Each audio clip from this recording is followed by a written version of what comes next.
Hello all, welcome to today's session. Today we will see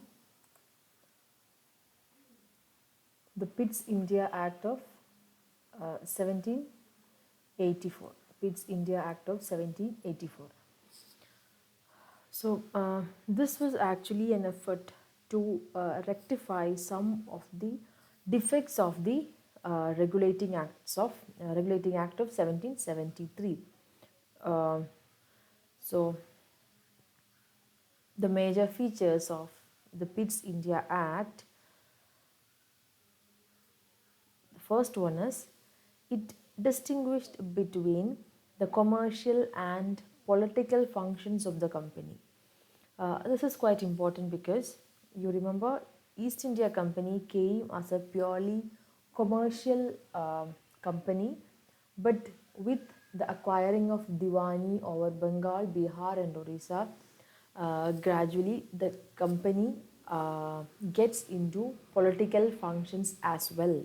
We saw how the company became involved in military affairs, right?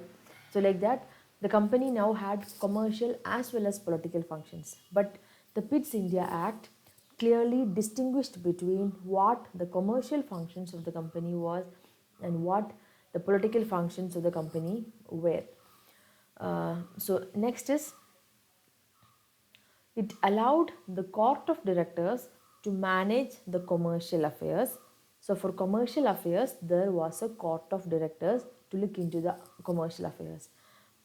And they created a new body called the Board of Control for managing the political affairs, right? So for political affairs, now they had a Board of Control, and for commercial affairs, the Court of Directors, which was the earlier body, they continued.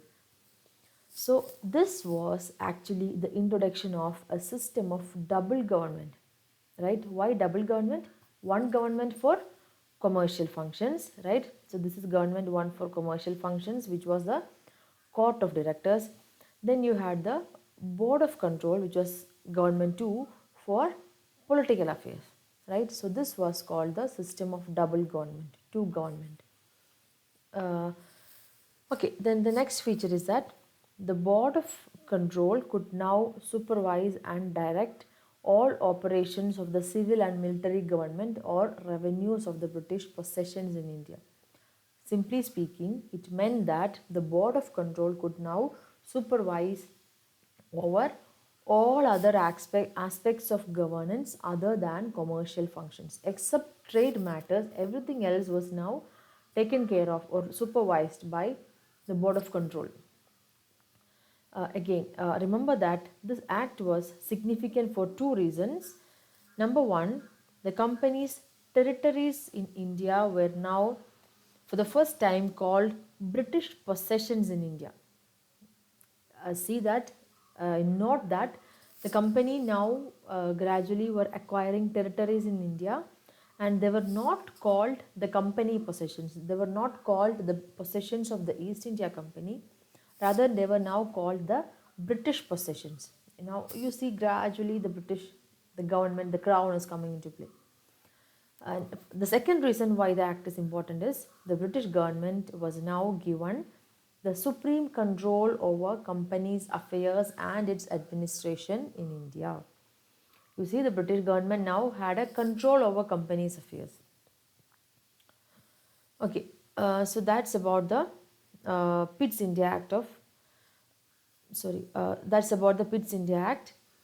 So